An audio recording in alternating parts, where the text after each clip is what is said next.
नमस्कार दोस्तों, मेरा नाम रवि और आप सभी का स्वागत है आपके अपने YouTube channel study with Ravi पर। दोस्तों, हमने एक सीरीज स्टार्ट की थी उत्तराखंड करंट अफेयर्स, जिसके अंतर्गत हम पिछले 6 महीनों का इम्पोर्टेंट और सिलेक्टेड करंट अफेयर्स पढ़ रहे थे। दोस्तों, आज हम इसकी 5वीं क्लास पढ़ेंगे। पिछली अगर आपने चारों क्लासें नहीं देखी हैं तो प्लीज़ आप ज़रूर देखिएगा, ठीक है। जो भी दोस्तों आपका हाल ही में एग्ज़ाम होना है उसके लिए इम्पोर्टेंट क्लास हैं, ठीक है। और शाम को दोस्तों हम बजट पर आधारित महत्वपूर्ण प्रश्नों को देखेंगे। हमने बजट को विस्तार से पढ़ा था, ठीक है। अब उस पर आपको, ठीक है, किस प्रकार से प्रश्न पूछे जा सकते हैं वह देखने को मिलेगा, ठीक है। तो शाम को बजट पर आधारित महत्वपूर्ण प्रश्नों की एक क्लास आएगी, तो आप उसे भी ज़रूर देखिएगा। चलेगा, शुरू करते हैं आज की अपनी इस क्लास को। पहला क्वेश्चन है कि उत्तराखंड में कहाँ 2 दिवसीय कंट्री लेड इनिशिएटिव का शुभारंभ किया गया। तो 2 दिवसीय कंट्री लेड इनिशिएटिव का शुभारंभ किया गया है दोस्तों देहरादून में। सही आंसर रहेगा ऑप्शन बी। अगला प्रश्न है, उत्तराखंड के किस विकास खंड को नीति आयोग द्वारा आकांक्षी विकास खंड घोषित किया गया। तो सही आंसर है ऑप्शन ए कपकोट। कपकोट विकास खंड जो दोस्तों बागेश्वर में स्थित है, इसे आकांक्षी विकास खंड घोषित किया गया है। किसके द्वारा घोषित किया गया, तो नीति आयोग के द्वारा दोस्तों घोषित किया गया है। अगला प्रश्न है, उत्तराखंड राज्य में गणभोज दिवस कब मनाया गया। तो उत्तराखंड राज्य में गणभोज दिवस जो मनाया गया दोस्तों 7 अक्टूबर को मनाया गया है। सही आंसर रहेगा ऑप्शन ए। नेक्स्ट क्वेश्चन है कि स्वच्छ भारत मिशन के तहत उत्तराखंड के किस जनपद को पूर्ण रूप से खुले में शौच मुक्त घोषित किया गया। तो फ्रेंड्स, स्वच्छ भारत मिशन के तहत उत्तराखंड का जनपद है हरिद्वार, जिसे खुले में शौच मुक्त घोषित किया गया है, ठीक है। तो पूर्ण रूप से खुले से शौच मुक्त घोषित होने वाला पहला जनपद बना है हरिद्वार। अगला प्रश्न है, उत्तराखंड के किन नृत्यों को वर्ल्ड बुक ऑफ रिकॉर्ड में शामिल किया गया। तो फ्रेंड्स, उत्तराखंड के 2 नृत्यों को हाल ही में वर्ल्ड बुक ऑफ रिकॉर्ड में शामिल किया गया है। तो ये नृत्य हैं दोस्तों छोलिया और झोड़ा नृत्य, ठीक है। तो छोलिया और झोड़ा नृत्य, इन दोनों नृत्यों को वर्ल्ड बुक ऑफ रिकॉर्ड में शामिल किया गया है, ठीक है। तो राइट आंसर रहेगा ऑप्शन डी। राज्य में कहाँ देश के पहले कार्टोग्राफी संग्रहालय का उद्घाटन किया गया। तो देश के पहले कार्टोग्राफी संग्रहालय का उद्घाटन किया गया है मसूरी में, ठीक है। तो मसूरी में स्थित है जॉर्ज हाउस, ठीक है। वहाँ पर ही दोस्तों देश के पहले कार्टोग्राफी संग्रहालय का उद्घाटन किया गया है। अगला प्रश्न है कि सोमेश्वर देवता को अर्पित सैलकू महोत्सव राज्य में कहाँ मनाया गया। सैलकू उत्सव दोस्तों सोमेश्वर देवता को अर्पित है, ठीक है। और यह आपका उत्तरकाशी जनपद में मनाया गया है। सही आंसर रहेगा ऑप्शन ए। सोमेश्वर घाटी भी दोस्तों उत्तरकाशी में स्थित है और वहाँ पर ही स्थित है, ठीक है, सैलकू देवता का मंदिर, ठीक है। वहाँ पर ही दोस्तों ये उत्सव मनाया जाता है। अगला प्रश्न है कि इंटरनेट बैंकिंग शुरू करने वाला राज्य की पहली नगरीय सहकारी बैंक कौन सी है। तो इंटरनेट बैंकिंग शुरू करने वाली राज्य की पहली नगरीय सहकारी बैंक है दोस्तों पूर्वांचल बैंक, ठीक है। तो सही आंसर रहेगा ऑप्शन ए। अगला प्रश्न है और महत्वपूर्ण प्रश्न दोस्तों, काफ़ी बार हमने इसको पढ़ा है। भारत का पहला पॉलीथीन कचरा बैंक कहाँ स्थापित किया गया। तो भारत का पहला पॉलीथीन कचरा बैंक ये देहरादून में स्थापित किया गया है। प्रेमनगर और गढ़ी कैंट, ठीक है, देहरादून में 3 पॉलीथीन कचरा बैंक बनाई गई हैं, ठीक है। तो और देश में पहली बार ऐसा हुआ है जहां पर पॉलीथीन कचरा बैंक को स्थापित किया गया, ठीक है। तो सही आंसर है हमारा ऑप्शन डी देहरादून।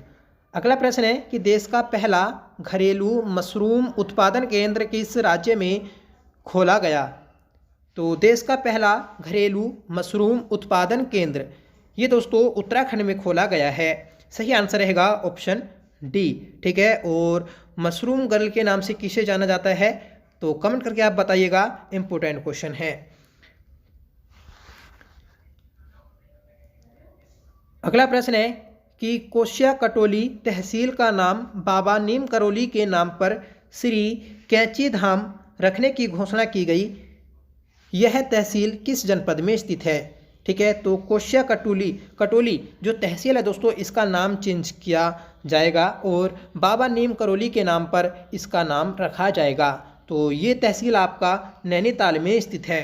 सही आंसर रहेगा ऑप्शन बी। ठीक है, जो कैंची धाम है दोस्तों हनुमान जी को अर्पित, ठीक है, उत्तराखंड का सबसे प्रसिद्ध मंदिर है। ठीक है, ये भी आप याद रखिएगा। बढ़ते हैं अगले प्रश्न की ओर। मुख्यमंत्री पुष्कर सिंह धामी ने प्रथम हिमालय संस्कृति केंद्र का लोकार्पण उत्तराखंड में कहाँ किया? तो मुख्यमंत्री पुष्कर सिंह धामी जी के द्वारा प्रथम हिमालय संस्कृति केंद्र का लोकार्पण जो किया गया, तो वह दोस्तों गढ़ी कैंट देहरादून में किया गया है। सही आंसर रहेगा ऑप्शन ए। अगला प्रश्न है कि हाल ही में जारी क्यूएस वर्ल्ड यूनिवर्सिटी रैंकिंग 2023 में 400 अग्रणी कृषि संस्थाओं की सूची में जीबी पंत कृषि विश्वविद्यालय को कौन सा स्थान प्राप्त हुआ है? तो विश्व में दोस्तों जीबी पंत कृषि विश्वविद्यालय को 361वां स्थान प्राप्त हुआ है। सही आंसर रहेगा ऑप्शन सी।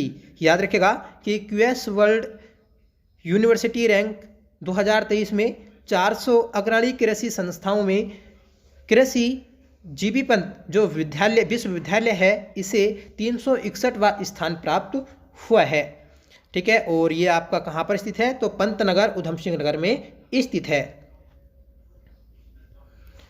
नेक्स्ट क्वेश्चन है कि हाल ही में राज्य आंदोलनकारियों को राज्य सरकार ने नौकरी में कितने प्रतिशत क्षैतिज आरक्षण देने की घोषणा की है? तो राज्य के आंदोलनकारियों को दोस्तों राज्य में सरकारी नौकरियों में, ठीक है, तो 10% के क्षैतिज आरक्षण देने की घोषणा की है। सही आंसर रहेगा ऑप्शन सी।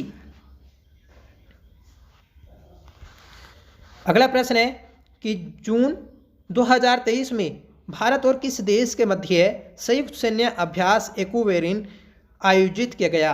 तो एक्वेरिन संयुक्त सैन्य अभ्यास भारत और मालदीव के मध्य आयोजित किया गया था जून 2023 में। क्योंकि दोस्तों एक्साइज से भी क्वेश्चन एग्जाम में बनते हैं तो याद रखिएगा। ठीक है, सूर्य किरण भी दोस्तों उत्तराखंड में ही आयोजित किया गया था। अगला प्रश्न है कि उत्तराखंड की नई पर्यटन नीति 2023 को सरकार द्वारा मंजूरी कब मिली? तो उत्तराखंड सरकार ने दोस्तों नई पर्यटन नीति लागू की थी 2023 में। ठीक है, तो इसके हमें डेट बतानी है कब इसे लागू किया गया। तो सही आंसर रहेगा ऑप्शन डी 16 मार्च को। 16 मार्च को नई पर्यटन नीति 2023 को लागू किया गया।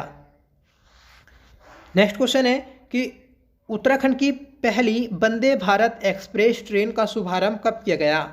तो ये ट्रेन दोस्तों 25 मई 2023 को चली थी देहरादून से दिल्ली के मध्य। ठीक है, तो 25 मई 2023 को उत्तराखंड की पहली वंदे भारत एक्सप्रेस ट्रेन का शुभारंभ किया गया था। अगला प्रश्न है कि राज्य के पंच केदारों में से किस केदार को राष्ट्रीय स्मारक घोषित किया गया?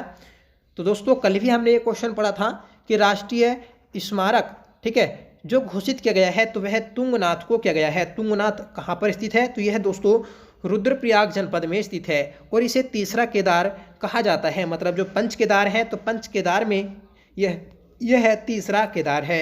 कमेंट करके बताइएगा दोस्तों कि यह किस पर्वत की चोटी पर स्थित है और यहाँ पर भगवान केदार के किस भाग की पूजा की जाती है। अगला प्रश्न है कि 13,000 फीट ऊंचे चंद्रशिला पर्वत को फतेह कर 5 वर्ष की नंदा देश की पहली पर्वतारोही बनी। इनका संबंध राज्य के किस जनपद से है?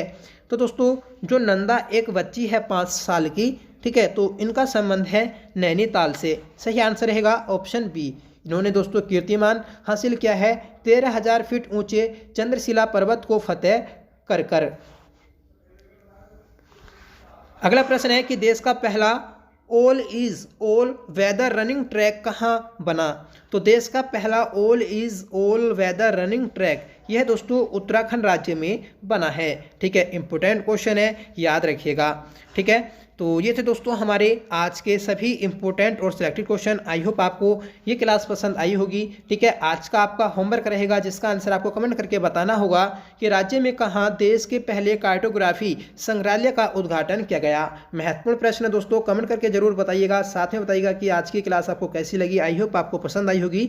अगर आपको पसंद आई हो तो प्लीज़ वीडियो को लाइक करिएगा, दोस्तों में शेयर करिएगा, और आप हमारे चैनल पर पहली बार विजिट कर रहे हैं तो प्लीज़ चैनल को सब्सक्राइब जरूर कर लीजिएगा। और जो दोस्तों आज शाम को क्लास आएगी बजट पर आधारित महत्वपूर्ण प्रश्नों की, तो वह क्लास भी आप जरूर देखिएगा। ठीक है, और उसे भी दोस्तों में अपने शेयर जरूर करिएगा। तो मिलते हैं अगली क्लास के साथ, तब तक के लिए bye. Thank you so much for watching. जय हिंद।